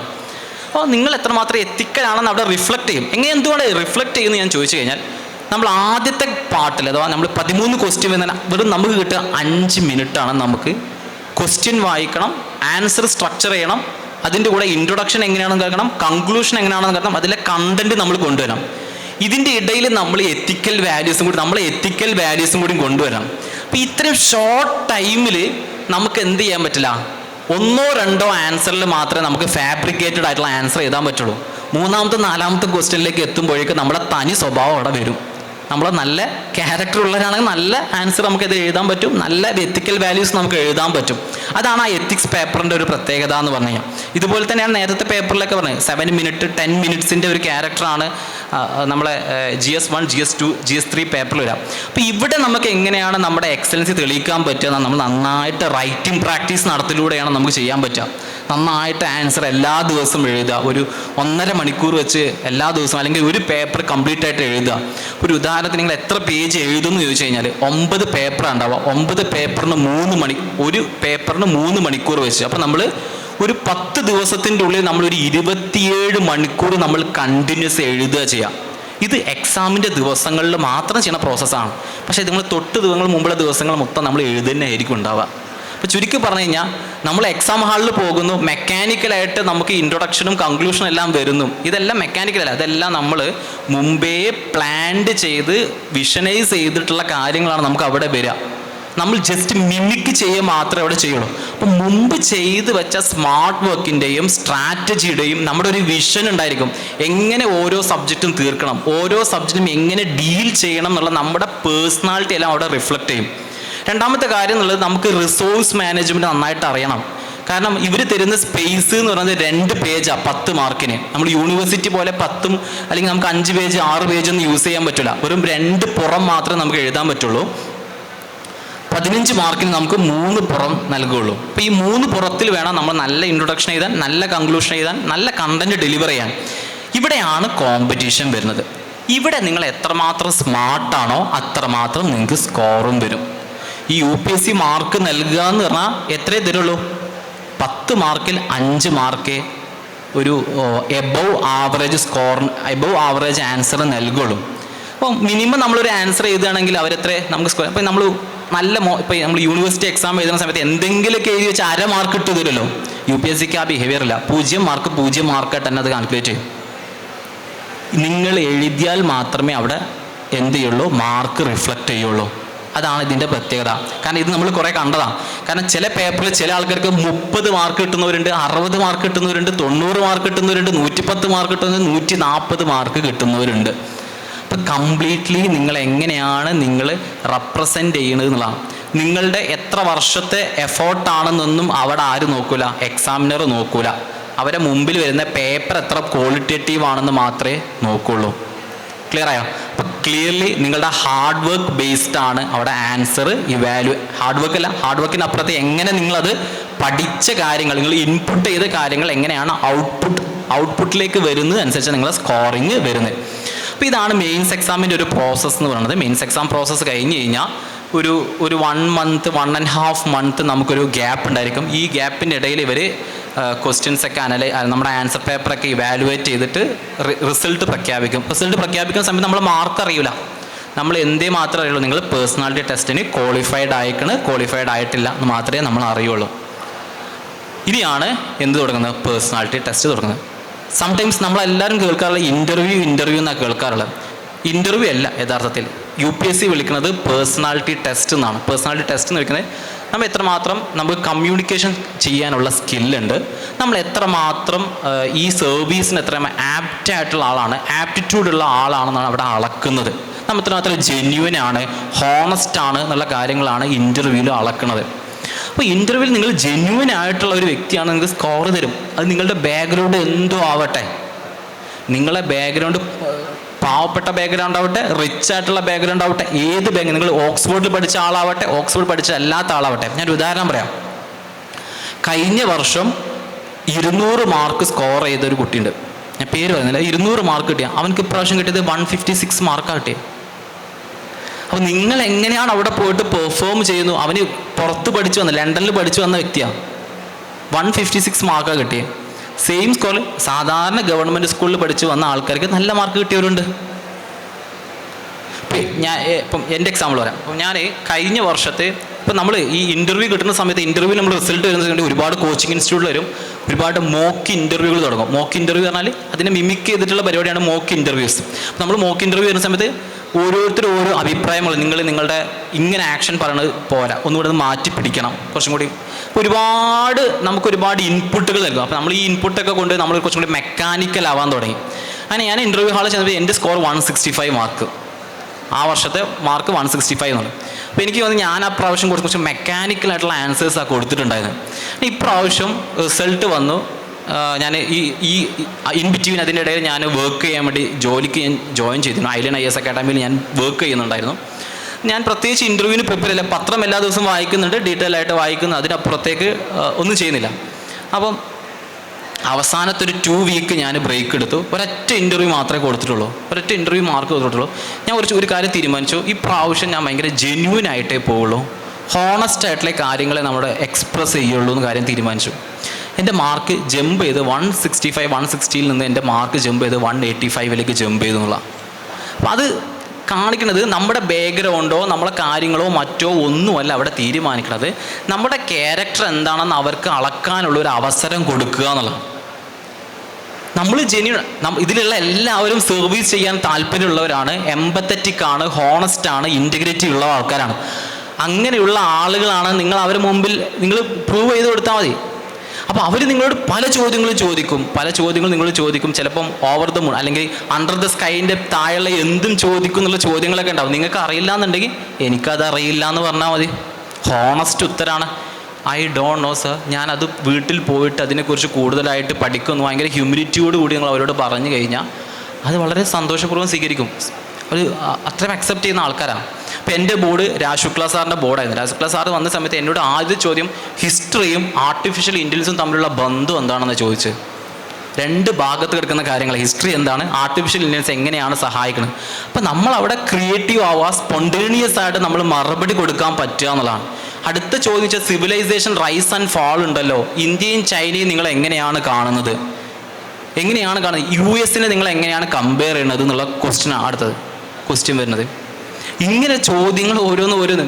അതിൽ ആൻഷ്യൻ്റ് ഇന്ത്യൻ ഹിസ്റ്ററി ചോദിച്ചവരുണ്ട്, വയനാട്ടിലെ വൈൽഡ് ലൈഫ് കോൺഫ്ലിക്റ്റിനെ കുറിച്ച് ചോദിച്ച ചോദ്യങ്ങളുണ്ട്, NCERT പാഠപുസ്തകങ്ങൾ നീക്കം ചെയ്തതിനെ കുറിച്ച് ചോദ്യങ്ങളുണ്ട്. അപ്പം ഇവിടെ എല്ലാം നമ്മുടെ mentality, we are not politicians. നമ്മൾ അവിടെ പൊളിറ്റീഷ്യൻസ് ആവാൻ വേണ്ടിയിട്ടല്ല നമ്മൾ അവിടേക്ക് പോകുന്നത്. നമ്മുടെ ജോലി എന്നത് നമ്മൾ അഡ്മിനിസ്ട്രേറ്റീവായിട്ട് നമ്മൾ തിങ്ക് ചെയ്യുക എന്നുള്ളതാണ്. അഡ്മിനിസ്ട്രേഷൻ ലെവലിൽ എന്തൊക്കെ ചാലഞ്ചസ് ആണ് അവിടെ വരുന്നത്? ഒരു അഡ്മിനിസ്ട്രേറ്റീവായിട്ട് നിങ്ങൾക്ക് തിങ്ക് ചെയ്യാൻ പറ്റുന്നുണ്ടോ? പൊളിറ്റീഷ്യൻ ആവാതെ നിങ്ങളുടെ ബയാസ്നെസ്സും നിങ്ങളുടെ പൊളിറ്റിക്കൽ വ്യൂ പോയിൻ്റ് അവിടെ റിഫ്ലക്റ്റ് ചെയ്യാതെ നിങ്ങൾക്ക് ന്യൂട്രലായിട്ട് ഒബ്ജക്റ്റീവായിട്ട് കാര്യങ്ങളെ തീരുമാനിക്കാനും എല്ലാ ചലഞ്ചസിനെ നേരിടാനുള്ള കഴിവുണ്ടോ എന്നുള്ളതാണ് അവർ നോക്കുന്നത്. ഇപ്പം എക്സാമിൽ ആർക്ക് വേണമെങ്കിലും സ്കോർ നേടാം, പകരം അവർ നോക്കുന്നത് ഈ എക്സാം സ്കോർ നേടിയ വ്യക്തി ഈ സർവീസിന് ആപ്റ്റ് ആണോ എന്നും കൂടി കാര്യം അവർ ചെക്ക് ചെയ്യും. അതാണ് പേഴ്സണാലിറ്റി ടെസ്റ്റിലൂടെ നടക്കുന്നത്. ഇങ്ങനെ 3 ഘട്ടങ്ങളിലൂടെയാണ് എക്സാം കടന്നു പോകുന്നത്. 2750 മാർക്കിനാണ് എക്സാം വരിക. 2750 മാർക്കിന് എക്സാം വരുമ്പോൾ ഇൻ്റർവ്യൂ സ്കോർ 275 മാർക്കിലാണ് വരിക. 275 എറൗണ്ട് ഒരു 215 വരെയാണ് മാക്സിമം സ്കോർ. 2112 വരെ അല്ലെങ്കിൽ 210 വരെയാണ് മാക്സിമം സ്കോർ ഇൻ്റർവ്യൂവിൽ കൊടുക്കാറുള്ളത്. അപ്പോൾ 210 മാർക്ക് വരെയാണ് മാക്സിമം സ്കോർ കൊടുക്കുക. അതിൽ നമ്മളൊരു 175 മേലെ വെച്ചാൽ എബോവ് ആവറേജ് സ്കോറാണ്. നമുക്ക് ഡിസൈഡിങ് ആയിട്ടുള്ള ഏതാണോ സർവീസ് അത് നമുക്ക് അലോക്കേറ്റ് ചെയ്ത്. അപ്പോൾ അങ്ങനെ സർവീസ് കിട്ടി എന്ന് കരുതാം. അപ്പോൾ ഈ സർവീസ് എന്തിനാണെന്നുള്ളൊരു കാര്യമുണ്ട്. ഈ സർവീസ് നമുക്ക് കിട്ടി, ഗവൺമെൻറ്റിലൊരു നമ്മൾ ലിസ്റ്റിൽ നമ്മൾ പേര് വന്നു കഴിഞ്ഞാൽ നെക്സ്റ്റ് സ്റ്റേജ് എന്ന് പറഞ്ഞത് നിങ്ങൾക്കുള്ള ട്രെയിനിങ് ആണ്. ഈ ട്രെയിനിങ് ഉണ്ടാവുക ലബാസ്നയിലാണ് ഉണ്ടാവുക, ലാൽ ബഹദൂർ ശാസ്ത്രി നാഷണൽ അഡ്മിനിസ്ട്രേഷൻ അക്കാഡമിയിലാണ് ഉണ്ടാവുക, മസൂരിയിലാണ്. ഈ മസൂരിയിൽ നിങ്ങൾ അവിടേക്ക് പോകുമ്പം നിങ്ങൾക്ക് വേണ്ടിയിട്ടുള്ള ഭയങ്കര ക്യൂറേറ്റഡ് ആയിട്ടുള്ള ഒരു ട്രെയിനിങ് പ്രോസസ്സാണ് അവിടെ നിൽക്കുന്നത്. നിങ്ങളെ ഇപ്പം ഇവിടെയുള്ള റഷീദ് ആണെങ്കിൽ റഷീദിനെ എങ്ങനെയാണ് ഒരു അഡ്മിനിസ്ട്രേറ്റീവ് ഓഫീസറാക്കി മാറ്റുന്നത്, ആ ഒരു പ്രോസസ്സാണ് ട്രെയിനിങ് പ്രോസസ്സ് നടക്കുക. അപ്പോൾ അവിടെ ക്വാളിറ്റേറ്റീവ് ആയിട്ടുള്ള പ്രൊഫസേഴ്സ് വരുന്നു, നിങ്ങൾക്ക് ലോകത്തിൽ തന്നെ ഏറ്റവും ബെസ്റ്റ് ഫാക്കൽറ്റീസ് വരുന്നു, നിങ്ങൾക്ക് മിനിസ്റ്റേഴ്സുമായിട്ട് ഇൻട്രാക്ട് ചെയ്യാൻ പറ്റും. പ്രൈം മിനിസ്റ്റർ വരുന്നു, പ്രസിഡന്റ് വരുന്നു, ഹോം മിനിസ്റ്റർ വരുന്നു, എമിനൻ്റ് ആയിട്ടുള്ള പേഴ്സണാലിറ്റീസ് വരുന്നു, അവരായിട്ട് നിങ്ങൾ ഇൻട്രാക്ട് ചെയ്യുന്നു. അത് മാത്രമല്ല പിന്നീട് നിങ്ങൾ ഇന്ത്യൻ അഡ്മിനിസ്ട്രേറ്റീവ് സർവീസ് അല്ലെങ്കിൽ ലബാസിലെ മറ്റ് കോഴ്സുകൾ ഭാരത് ദർശൻ എന്നുള്ള ഒരു സംഭവമുണ്ട്. ഭാരത് ദർശൻ എന്ന് പറഞ്ഞാൽ ഇന്ത്യയിൽ നിങ്ങൾ എല്ലാ മേഖലകളിലൂടെയും കടന്നു പോകും. അതിൻ്റെ ഉദാഹരണം പറഞ്ഞത് ഇപ്പോൾ കഴിഞ്ഞ വർഷത്തെ ഒരു ഫ്രണ്ട് ഉണ്ട്, അവന് സാംസങ് കൊറിയയിലെ ഹെഡ് ക്വാർട്ടേഴ്സിൽ വർക്ക് ചെയ്യായിരുന്നു. IIT മദ്രാസിൽ പാസ് ഔട്ട് ആയിട്ടുള്ള പുള്ളിക്കാരൻ വർക്ക് ചെയ്തുകൊണ്ടിരിക്കുന്ന പുള്ളിക്ക് ഈ കോർപ്പറേറ്റ് ജോലിയോട് കുറച്ചും കൂടി ഇങ്ങനെ നമുക്കൊരു വിരസത തോന്നുമല്ലോ. ഒരു വിരസത തോന്നുന്ന സമയത്ത് പുള്ളിക്ക് എന്തുകൊണ്ട് സിവിൽ സർവീസ് ഏറ്റെടുത്തുകൂടാന്ന ചിന്താഗതിയിൽ പുള്ളി വരികയും അങ്ങനെ പുള്ളി 4ാമത്തെ അറ്റംപ്റ്റിൽ എന്ത് ചെയ്യുന്നു, പുള്ളി ക്വാളിഫൈ ചെയ്യുന്നു, കേരള ടോപ്പറായിട്ട് മാറുന്നു. പുള്ളിക്കാരൻ ഇപ്പോൾ കേരളത്തിലെ ഒരു ജില്ലയിലെ സബ് കളക്ടറായിട്ട് അസിസ്റ്റൻറ്റ് കളക്ടറായിട്ട് വർക്ക് ചെയ്യാം. അപ്പം ഞാൻ പറഞ്ഞു വന്നത് ഇങ്ങനെയുള്ള ഈ സർവീസ് മെൻറ്റാലിറ്റി ഉണ്ട്. അപ്പം ഇവിടുന്ന് സർവീസ് ചെയ്ത് വരുന്ന പുള്ളി എന്നോട് പറഞ്ഞ കാര്യം വെച്ചാൽ പുള്ളി എൻ്റെ ഇന്ന് മെൻറ്ററായിരുന്നു. അപ്പം പുള്ളി പറഞ്ഞത് നമ്മളെ ഈ ആർമിയുടെ പോസ്റ്റുകൾ ഉണ്ടായിരിക്കും, കശ്മീരിലും മറ്റൊക്കെ നമ്മൾ ആർമി പോസ്റ്റ്, അവിടെ വരെ നമ്മൾ കൊണ്ടുപോയിട്ട് അതിൻ്റെ റിയൽ ലൈഫ് എക്സ്പീരിയൻസ് നമുക്ക് നൽകുന്നുള്ളതാണ്. അപ്പോൾ നമ്മൾ ആ പോസ്റ്റിൽ പോകണം, അവിടെ നമ്മൾ ജീവിക്കണം, അവരുടെ ജീവിതത്തിൽ നമ്മൾ അപ്പോൾ ഇതെന്ന് വെച്ചാൽ ഇതെല്ലാം ഒരു അത്ര ഭയങ്കര എക്സ്പീരിയൻസിങ് ആയിട്ടുള്ള ഒരു കാര്യമാണ് ഈ ഭാരത് ദർശൻ എന്നുള്ളത്. ട്രക്കിംഗ് ഉണ്ടായിരിക്കും, മറ്റു കാര്യങ്ങളൊക്കെ ഉണ്ടായിരിക്കും ഈ ഭാരത് ദർശനിൽ. ഇന്ത്യൻ പോലീസ് സർവീസ് ആണെന്നുണ്ടെങ്കിൽ നിങ്ങളുടെ ഫൗണ്ടേഷണൽ ട്രെയിനിങ്ങിന് ശേഷം നിങ്ങളുടെ ട്രെയിനിങ് ഉണ്ടായിരിക്കുക ഹൈദരാബാദിലുള്ള സർദാർ വല്ലഭായ് പട്ടേൽ നാഷണൽ പോലീസ് അക്കാഡമിയിലാണ് നിങ്ങളുടെ ട്രെയിനിങ് ഉണ്ടായിരിക്കുക. അതിനുശേഷം നിങ്ങൾക്ക് CRPFൻ്റെ ട്രെയിനിങ് കൂടി ഉണ്ടായിരിക്കും. അപ്പം ഇത്തരമുള്ള ട്രെയിനിങ് ഒക്കെ കഴിഞ്ഞതിന് ശേഷമായിരിക്കും ഇന്ത്യൻ ഫോറിൻ സർവീസ് ആണെന്നുണ്ടെങ്കിൽ നിങ്ങൾ ട്രെയിനിങ് ഫൗണ്ടേഷണൽ ട്രെയിനിങ് ലബാസ്നയിൽ കഴിഞ്ഞതിന് ശേഷം നിങ്ങൾ ട്രെയിനിങ് ഉണ്ടായിരിക്കും സുഷമ സ്വരാജ് ഇൻസ്റ്റിറ്റ്യൂട്ട് ഓഫ് നമ്മൾ ഡൽഹിയിലുള്ള സുഷമ സ്വരാജ് ഇൻസ്റ്റിറ്റ്യൂട്ടിലാണ് നിങ്ങളുടെ ട്രെയിനിങ് ഉണ്ടായിരിക്കും. അതായത് JNUയുടെ പഴയ ഓൾഡ് ക്യാമ്പസ് ആയിട്ടുള്ള അവിടെയാണ് ഇപ്പോൾ സുഷമ സ്വരാജ് ഇൻസ്റ്റിറ്റ്യൂട്ട് ഉള്ളത്. അവിടെയാണ് നിങ്ങളുടെ എന്തുണ്ടാവുക സർവീസ് ട്രെയിനിങ് ഉണ്ടായിരിക്കുക. അതാണ് ഇതിൻ്റെ ഒരു പിക്ചർ എന്ന് പറഞ്ഞാൽ. ഇങ്ങനെയാണ് നമ്മൾ സിവിൽ സർവീസിൽ പ്രിപ്പയർ ചെയ്യേണ്ടത്. ഇനി അതിൻ്റെ ഒരു പാറ്റേണാണ് ഞാൻ പറഞ്ഞത്. ഇനി നമുക്ക് എങ്ങനെ സിവിൽ സർവീസ് ആകാൻ പറ്റും എന്നുള്ളൊരു ചോദ്യമാണുള്ളത് അല്ലേ. ഇതിന് നമ്മൾ ചെയ്യേണ്ട ഒരു കാര്യം വെച്ചാൽ നമ്മുടെ ലൈഫ് കുറച്ചും കൂടി ഡിസിപ്ലിൻഡ് ആക്കേണ്ടതുണ്ട്. ഇപ്പം സിമ്പിളി കിട്ടാവുന്നേ ഉള്ളൂ. നമ്മൾ സ്മാർട്ട് വർക്ക് ചെയ്തിട്ട് എന്തൊക്കെ പഠിക്കണം, എങ്ങനെയൊക്കെ പഠിക്കണം എന്നൊരു ധാരണ നിങ്ങൾക്ക് ഉണ്ടെന്നുണ്ടെങ്കിൽ സിവിൽ സർവീസ് പെട്ടെന്ന് നേടിയെടുക്കാൻ പറ്റും. അപ്പം അതിൽ ഫസ്റ്റ് അറ്റംപ്റ്റിൽ കിട്ടുന്ന ഒരുപാട് വ്യക്തികളുണ്ട്. എന്തുകൊണ്ടാണെന്ന് വെച്ചാൽ അവർ കൃത്യമായിട്ട് എക്സാം എന്താണെന്ന് മനസ്സിലാക്കുന്നു, എക്സാമിൻ്റെ റിക്വയർമെൻറ്റ് എന്താണെന്ന് മനസ്സിലാക്കുന്നു. അപ്പം അതിൻ്റെ സിലബസ് എന്താണെന്ന് എടുക്കുന്നു, സിലബസിൽ എന്തൊക്കെ സബ്ജക്ട്സ് ഉണ്ടെന്ന് പഠിക്കുന്നു, എന്ത് പഠിക്കണമെന്ന് അവർ കണ്ടെത്തുന്നു. എന്ത് പഠിക്കണം എന്ന് കണ്ടെത്തുന്നതിന് അപ്പുറത്തേക്ക് കുറച്ചും കൂടി ഇമ്പോർട്ടൻ്റ് ആയ കാര്യമുണ്ട്, എന്ത് പഠിക്കരുത് എന്നുള്ളത് കൂടി ഇതിൽ മാറ്ററാണ്. കാരണം സിലബസ് ഭയങ്കര വാസ്റ്റാണ്. ഒരു ടേം എടുത്താൽ നിങ്ങൾ കാട് കയറി അങ്ങേ തലക്ക് വരെ പോകാൻ പറ്റും. അത്രയും നമ്മളെ എക്സാമിന് ചിലപ്പോൾ റിക്വയർമെൻറ്റ് വേണമെന്നില്ല. അപ്പം ലിമിറ്റഡ് റിസോഴ്സുകൾ എടുത്ത് അത് റിപ്പീറ്റഡ് ആയിട്ട് വായിച്ച് ആ ഡോട്ടുകൾ മുഴുവൻ കണക്ട് ചെയ്യാൻ പറ്റുന്നുണ്ട് എന്നുണ്ടെങ്കിൽ നിങ്ങൾക്ക് പെട്ടെന്ന് സിവിൽ സർവീസ് കയറി പോകാൻ പറ്റും. അപ്പം അതിന് ഡിസിപ്ലിൻ ആയിട്ടുള്ളൊരു ലൈഫ് വേണം. ഡിസിപ്ലിൻ ലൈഫ് എന്ന് പറഞ്ഞു കഴിഞ്ഞാൽ സോഷ്യൽ മീഡിയ കുറച്ചൊക്കെ റെസ്ട്രിക്റ്റ് ചെയ്യേണ്ടി വരും. പിന്നെ നാട്ടിൽ നമ്മൾ കല്യാണത്തിനും പരിപാടിയൊക്കെ കൂടുന്നു, കുറച്ചൊന്ന് കുറയ്ക്കേണ്ടി വരും. മുഴുവനായിട്ട് ഒഴിവാക്കണം എന്നല്ല ഞാൻ പറഞ്ഞത്, കുറച്ച് ഒഴിവാക്കേണ്ടി വരും. പിന്നെ കുറച്ച് നമ്മളിങ്ങനെ പുസ്തകവുമായിട്ട് കുറച്ച് ടച്ചൊക്കെ വേണ്ടി വരും. അപ്പം പുസ്തകം വായിക്കേണ്ടി വരും, കുറച്ച് എഴുതേണ്ടി വരും. അപ്പോൾ ചിലപ്പോൾ നമ്മൾ രാവിലെയൊക്കെ തുടങ്ങിയിട്ടുള്ള പഠനം ചിലപ്പോൾ നമുക്ക് നിങ്ങളുടെ ക്വാളിറ്റി ടൈം എങ്ങനെ അതിനനുസരിച്ച് അലോട്ട് ചെയ്താൽ മതിയോ. ഇപ്പോൾ ഒരാൾക്ക് 6 മണിക്കൂർ പഠിച്ചാൽ അത് ക്വാളിറ്റേറ്റീവായിട്ട് കൊടുക്കാൻ പറ്റുന്നുണ്ടെങ്കിൽ അത്ര പഠിച്ചാൽ മതി. 3 മണിക്കൂർ കൊണ്ട് ഒരാൾക്ക് പഠിച്ച് തീരാൻ പറ്റുന്നുണ്ടെങ്കിൽ ഒരു ദിവസം അത്ര പഠിച്ചാൽ മതി. ചില ആൾക്കാർക്ക്, ഇപ്പോൾ നമ്മൾ സാധാരണക്കാരായ ആൾക്കാർ ചിലപ്പോൾ കുറേ ഹവേഴ്സ് ഇരിക്കേണ്ടി വരും, 12 മണിക്കൂർ ഇരിക്കേണ്ടി വരും, ചിലപ്പോൾ 8 മണിക്കൂറൊക്കെ ഇരിക്കേണ്ടി വരും. അപ്പോൾ നമ്മളെപ്പോലുള്ള ആൾക്കാരൊക്കെ എന്താ ചെയ്യുക, കുറച്ച് സ്കില്ല് കുറവായ നമ്മളെപ്പോലുള്ള ആൾക്കാർ എന്താ ചെയ്യുക വെച്ചാൽ രാവിലെ മുതൽ രാത്രി വരെയൊക്കെ ഇരിക്കും. അതിൻ്റെ ഇടയിൽ എന്ത് ചെയ്യും, രാവിലേക്ക് ഭക്ഷണം നമ്മളതിനിടെ തീർക്കും, ഒരു 1 മണിക്കൂർ തീർക്കണം, ഉച്ചക്ക് തീർക്കണം, രാത്രി അല്ലെങ്കിൽ ടീ ബ്രേക്ക് എടുക്കും, രാത്രി ബ്രേക്ക് എടുത്തിട്ട് അവസാനം ഉറങ്ങുക, ഈ പരിപാടി നിർത്തിയിട്ട് നമ്മൾ ഉറങ്ങുക. പിന്നെയും ഈ സൈക്കിൾ ഇങ്ങനെ കണ്ടിന്യൂ ചെയ്യണം. ഈ സൈക്കിൾ കണ്ടിന്യൂ ചെയ്യുമ്പോൾ ഒരുപാട് പ്രശ്നങ്ങളുണ്ട്. എന്താ പറയുക, ഒന്ന് നമ്മളെ മെൻ്റൽ ഹെൽത്താണ്. ഇവിടെ നമ്മൾ കീപ്പ് ചെയ്യേണ്ട കാര്യം, നമ്മളെ മെൻ്റൽ ഹെൽത്ത് ഭയങ്കര സ്ട്രോങ് ആയിരിക്കണം എന്നുള്ളതാണ്. ഏത് ഘട്ടത്തിലും നിങ്ങൾ ഭയങ്കര മെൻ്റലി സ്ട്രോങ് ആയിട്ടുള്ള പേഴ്സൺ ആയിരിക്കണം എന്നുള്ളതാണ്. ചിലപ്പോൾ നിങ്ങൾക്ക് ഫെയിലിയർ വരിക, ചിലപ്പോൾ കുറഞ്ഞ മാർക്കിനായിരിക്കും ഫെയിലിയർ വരിക. ഒരു ഉദാഹരണത്തിന് എൻ്റെ ഒരു സർവീസ് എനിക്ക് നഷ്ടപ്പെട്ടു, 5 മാർക്കിനാണ് സർവീസ് നഷ്ടമായത് കഴിഞ്ഞ പ്രാവശ്യത്ത്. ഈ 5 മാർക്ക് സർവീസ് നഷ്ടമാവുന്ന സമയത്ത് നമുക്ക് നല്ല പെയിൻ ഉണ്ടായിരിക്കും. അപ്പോൾ ആ പെയിന് നമ്മൾ റീകൂപ്പ് ചെയ്യാൻ പറ്റുന്നൊരു മൊമെൻ്റ് ഉണ്ടല്ലോ, പെയിന് റീകൂപ്പ് ചെയ്യാം. ഈ പെയിന് റീകൂപ്പ് ചെയ്യുന്ന ഹെൽപ്പ് ചെയ്യുന്ന ഒരുപാട് ഫാക്ടേഴ്സ് ഉണ്ട്. അതൊന്ന് നമ്മുടെ മാതാപിതാക്കളാണ്. നമ്മുടെ മാതാപിതാക്കൾ നമ്മളെപ്പോഴും മോട്ടിവേറ്റ് ചെയ്തുകൊണ്ടിരിക്കും. മോട്ടിവേറ്റ് ചെയ്തിട്ടില്ലെങ്കിൽ അതിനൊരു വാശിയായിട്ട് എടുത്താൽ മതി. എന്തിനെ നമ്മളൊരു പോസിറ്റീവായിട്ട് എടുക്കുക എന്നുള്ളതാണ്. ഈ രണ്ടാമത് നമ്മുടെ സൗഹൃദങ്ങളാണ്. സൗഹൃദങ്ങളെ തിരഞ്ഞെടുക്കും പ്രത്യേകിച്ച് കെയർ ചെയ്യേണ്ട ഒരു കാര്യമാണ്. കാരണം പലപ്പോഴും സൗഹൃദങ്ങൾ, നല്ല സൗഹൃദങ്ങളുണ്ട്, മോശമായ സൗഹൃദങ്ങളുണ്ട്. ഞാൻ ഓരോ വ്യക്തികളെയല്ല പറയണത്, വ്യക്തികളിലെ നല്ല സൗഹൃദങ്ങളുണ്ട്, വ്യക്തികളിലെ ചീത്ത സൗഹൃദങ്ങളുണ്ട്.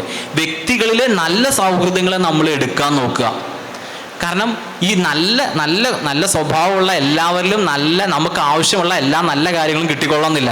അത് ചിലപ്പോൾ ചീത്ത സ്വഭാവമുള്ളവരിൽ നമുക്ക് കിട്ടിക്കൊള്ളണം. അപ്പോൾ അതാണ് ഞാൻ പറഞ്ഞത്, നിങ്ങൾ ഇമിറ്റേറ്റ് ചെയ്യുന്ന സമയത്ത് എന്ത് സ്വീകരിക്കണം, എന്ത് സ്വീകരിക്കരുത് എന്നുള്ളത് നിങ്ങളുടെ ഒരു പക്വത, നിങ്ങളുടെ മെച്യൂരിറ്റി എവിടെയാണ് കാണിക്കേണ്ടത്. നിങ്ങളുടെ മെച്യൂരിറ്റി കാണിക്കേണ്ടത് അവിടെയാണ് നിങ്ങളുടെ നൈതിക മൂല്യം, നമ്മുടെ എത്തിക്കൽ വാല്യൂസ് അവിടെ റിഫ്ലക്റ്റ് ചെയ്യുന്നത്. നിങ്ങൾ എത്രമാത്രം എത്തിക്കലി ഉള്ള പേഴ്സൺ ആണ്, നിങ്ങൾ എത്ര സ്ട്രോങ് പേഴ്സൺ ആണെന്നുള്ളത് കാണിക്കണമെന്നും അവിടെ തന്നെയാണ്. അതുകൊണ്ട് ഞാൻ പറഞ്ഞത്, സൗഹൃദങ്ങൾ സ്വീകരിക്കുന്നിടത്ത് നിങ്ങൾ എന്ത് ചെയ്യണം, വളരെ കെയർഫുൾ ആവേണ്ട കാരണം പലപ്പോഴും ഇപ്പം നമ്മൾ ഗുരുക്കന്മാരൊക്കെ നമ്മൾ പറയാറുള്ളത് എന്താ വെച്ചാൽ, നിങ്ങളെപ്പോഴും ഒരു ആവറേജാണ്. എന്തിൻ്റെ ആവറേജാണ്? നിങ്ങളുടെ ചുറ്റുമുള്ള 5 പേരുടെ ആവറേജ് ആയിരിക്കും നിങ്ങളുടെ ചുറ്റുപേരുള്ള ആൾക്കാർ എങ്ങനെ ചിന്തിക്കുന്നവരാണോ അങ്ങനെ തന്നെ ആയിരിക്കും നിങ്ങളും കുറച്ച് കാലം കഴിയുമ്പോൾ ചിന്തിച്ചു തുടങ്ങുക. കുറച്ച് വ്യത്യാസം, എക്സെപ്ഷണൽ കേസ് കുറച്ചേ ഉണ്ടാവുള്ളൂ. അപ്പോൾ നിങ്ങളെപ്പോഴും ആവറേജ്. അപ്പോൾ സൗഹൃദങ്ങൾ സ്വീകരിക്കുന്ന, ഈ സിവിൽ സർവീസ് പഠനകാലത്ത് സൗഹൃദങ്ങൾ സ്വീകരിക്കുന്ന സമയത്ത് അത്തരത്തിൽ നിങ്ങൾ എന്ത് ചെയ്യുക, സ്വീകരിക്കാൻ വേണ്ടി ശ്രമിക്കുക. അടുത്ത് നിങ്ങളുടെ ഗൈഡൻസ് ആണ്. നീ കോച്ചിങ് എടുത്ത് മുന്നോട്ട് പോകാം, കോച്ചിങ് എടുക്കാതെ മുന്നോട്ട് പോകാം. കോച്ചിങ് എടുത്ത് മുന്നോട്ട് പോവുകയാണെന്നുണ്ടെങ്കിൽ നല്ല കോച്ചിങ് എടുക്കാൻ വേണ്ടി ശ്രമിക്കുക. നല്ല കോച്ചിങ് ചിലപ്പോൾ ഫ്രീ ഓഫ് കോസ്റ്റിലായിരിക്കില്ല ചിലപ്പം വരാറ്. ചിലപ്പോൾ അതിന് പേയ്മെൻറ്റ് ചെയ്യേണ്ടി വരും. പേയ്മെൻറ്റ് ചെയ്യേണ്ടി വരുന്ന സമയത്ത് അതിന് വ്യത്യസ്തമായ സ്കോളർഷിപ്പുകൾ ഉണ്ട്, നിങ്ങൾ മനസ്സിലാക്കുക. ഇപ്പം ജാമിയ ഇസ്ലാമിയ സെൻട്രൽ യൂണിവേഴ്സിറ്റിയുടെ റെസിഡൻഷ്യൽ കോച്ചിങ് അക്കാഡമി ഉണ്ട്. അത് ഫ്രീ ഓഫ് കോസ്റ്റിൽ കൊടുക്കുന്നതാണ്. അലിഗഡ് യൂണിവേഴ്സിറ്റിയിൽ ഫ്രീ ഓഫ് കോസ്റ്റിൽ കൊടുക്കുന്ന കോച്ചിങ് ഉണ്ട്. അതുപോലെ തന്നെ വ്യത്യസ്തമായിട്ടുള്ള, അതുപോലെ കുറച്ചും കൂടി നിലവാരമുള്ള ഇൻസ്റ്റിറ്റ്യൂട്ടുകളിൽ നിങ്ങൾ ജോയിൻ ചെയ്യാൻ ശ്രമിക്കുക. ഈ നിലവാരമുള്ള ഇൻസ്റ്റിറ്റ്യൂട്ടുകൾ ഞാൻ പറയാനുള്ള കാരണം എന്താ വെച്ചാൽ, വൺസ് നമ്മൾ ലേൺ ചെയ്ത് കഴിഞ്ഞാൽ അത് അൺലേൺ ചെയ്യുക എന്നുള്ള കുറച്ച് ഡിഫിക്കൽട്ടായിട്ടുള്ള പ്രോസസ്സാണ്. അപ്പോൾ ലേൺ ചെയ്യുന്നത് തന്നെ നല്ല കാര്യങ്ങൾ, കുറച്ച് ക്വാളിറ്റേറ്റീവ് ആയിട്ടുള്ള കാര്യങ്ങൾ ലേൺ ചെയ്യുകയാണെന്നുണ്ടെങ്കിൽ നിങ്ങളുടെ ആ പ്രോസസ്സ്, ആ ജേണി കുറച്ചും കൂടിയും എന്തായിരിക്കും, എളുപ്പമുള്ളതായിരിക്കും എന്നുള്ളതാണ്. ഇനി ഇതൊന്നും വേണ്ട, നിങ്ങൾ ഏതെങ്കിലും ഒരു ഓഫ്ലൈനിൽ പോയിട്ട് പഠിക്കണമെന്ന് നിർബന്ധമില്ല, ഓൺലൈനായിട്ട് കോഴ്സ് എടുത്താലും മതി. ഇനി ഞാൻ പറയണമെന്നില്ല, ഇതിൽ പറയാം ടെലിഗ്രാമൊക്കെ ഉണ്ടല്ലോ, ടെലിഗ്രാമിലൊക്കെ കോഴ്സുകളൊക്കെ അവൈലബിൾ ആയിരിക്കും. അപ്പം സോഷ്യൽ മീഡിയ എങ്ങനെ നമുക്ക് ബെറ്ററായിട്ട് യൂസ് ചെയ്യാൻ പറ്റുമെന്ന് പഠിച്ചു കഴിഞ്ഞാലും നിങ്ങൾക്ക് എന്ത് ചെയ്യാൻ പറ്റും, പഠിക്കാൻ പറ്റും. പലപ്പോഴും UPSC ആസ്പിരൻസിൻ്റെ തറവാടായിട്ട് പറയാനുള്ളത് ടെലിഗ്രാമാണ്. കാരണം ടെലിഗ്രാമിലെല്ലാം നമുക്ക് ഡൗൺലോഡ് ചെയ്യാൻ കിട്ടും. PDF-കൾ ഡൗൺലോഡ്, മോക്ക് ടെസ്റ്റുകൾ, പ്രിലിംസ് ടെസ്റ്റുകൾ, പിന്നെ അങ്ങനത്തെ കാര്യങ്ങളൊക്കെ നമുക്ക് ഡൗൺലോഡ് ചെയ്യാൻ പറ്റും. അപ്പം സോഷ്യൽ മീഡിയ കുറച്ചും കൂടി നമ്മൾ നന്നായിട്ട് യൂസ് ചെയ്യാൻ പറ്റുകയാണെന്നുണ്ടെങ്കിൽ ഒരു ക്യാഷും കൊടുക്കാതെ എനിക്ക് എല്ലാം പഠിക്കാനും പറ്റും. അപ്പോൾ ഞാനത് കൂടുതലായിട്ട് ഞാൻ പ്രൊമോട്ട് ചെയ്യുന്നില്ല. അപ്പോൾ അങ്ങനെയുള്ളവർ മാത്രം എന്ത് ചെയ്യുക, എത്തിക്കലി അങ്ങനെ ഉള്ളവരുണ്ടെങ്കിൽ അതൊന്ന് എക്സ്പ്ലോർ ചെയ്യുക. നമ്മളെല്ലാ ഓപ്പർച്യൂണിറ്റീസ് നമ്മൾ എക്സ്പ്ലോർ ചെയ്ത് പോവാം. അപ്പോൾ ഇതാണ് സിവിൽ സർവീസിന് വേണ്ടി ചെയ്യേണ്ട കാര്യങ്ങൾ.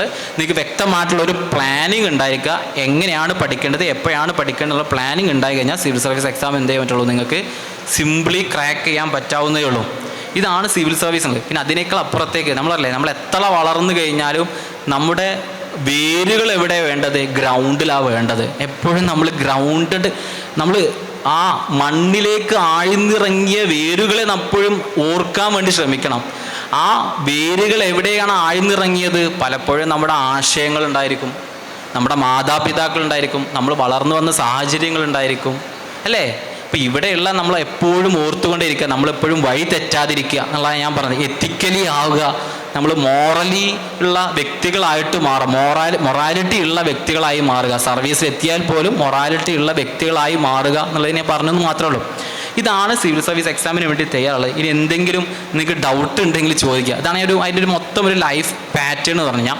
ഇനി ഇതാണ് അതിൻ്റെ ഒരു പാറ്റേൺ. ഇനി എന്തെങ്കിലും ഡൗട്ട് ഉണ്ടോ? ഞാനൊരു ഏകദേശം എല്ലാം എങ്ങനെ പ്രിപ്പയർ ചെയ്യാം, എവിടുന്ന് അപ്ലിക്കേഷൻ മുതൽ at the end of the time വരെ, ഇൻ്റർവ്യൂ വരെ ഞാൻ പറഞ്ഞു. എന്തെങ്കിലും ഡൗട്ട് ഉണ്ടോ?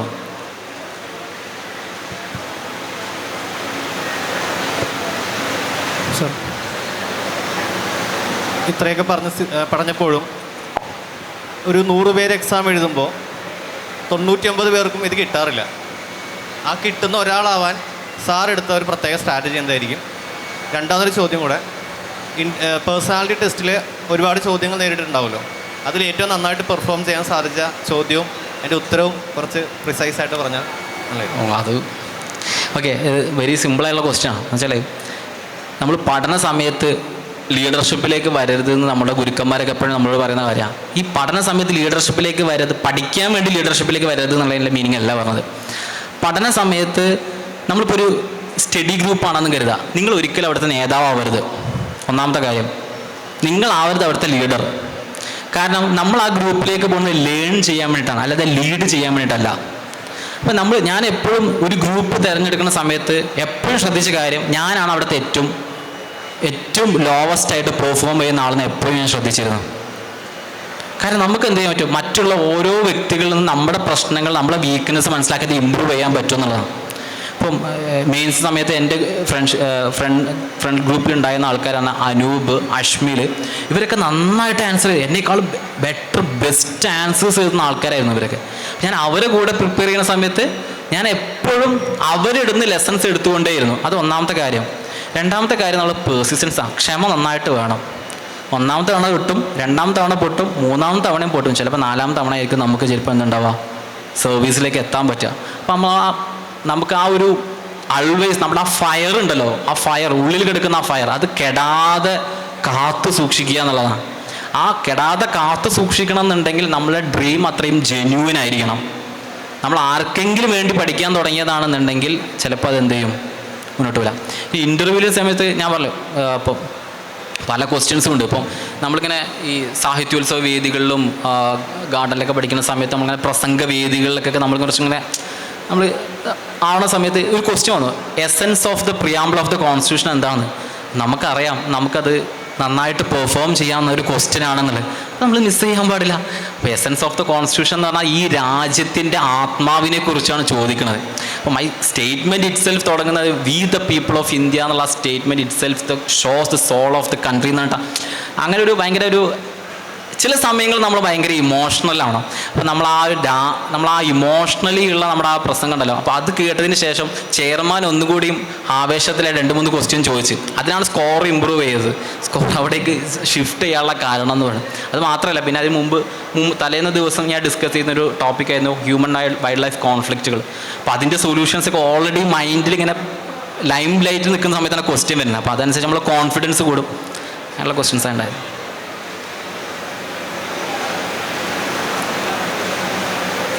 എനിവേ, നിങ്ങൾ എന്ത് ചെയ്യുക, കൂടുതൽ അറിയണമെന്നുണ്ടെങ്കിൽ നിങ്ങൾ നന്നായിട്ട് റിസർച്ച് ചെയ്യുക. ഈ സിവിൽ സർവീസ് ആയാലും ഏത് കരിയർ ഓപ്പർച്യൂണിറ്റീസ് ആയാലും നിങ്ങൾ ഇതിലേക്ക് വരുന്നതിന് മുമ്പ് വ്യക്തമായ ധാരണ ഉണ്ടാവുക.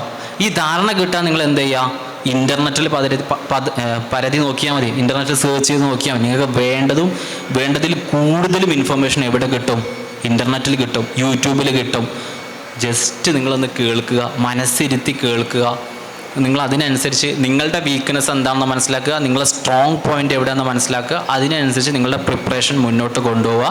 ഇത്ര ചെയ്താൽ മതി. സിവിൽ സർവീസ് എന്ത് ചെയ്യും? സിമ്പിളി നമ്മളെ കയ്യിലേക്ക് വരും. അതിൽ നിങ്ങളുടെ ബാക്ക്ഗ്രൗണ്ടോ, നിങ്ങൾ ഹിസ്റ്ററിയാണ് പഠിച്ചത്, നിങ്ങൾ ജോഗ്രഫിയാണ് പഠിച്ചത്, അല്ലെങ്കിൽ നിങ്ങളെ എൻവയോൺമെൻറ്റാണ് പഠിച്ചത്, എഞ്ചിനീയർ ആണ്, നിങ്ങൾ IIT നിന്നാണ്, മദ്രാസ് നിന്നാണ്, എവിടെ നിന്നാണോ എന്ന് ഒന്നും മാറ്ററല്ല.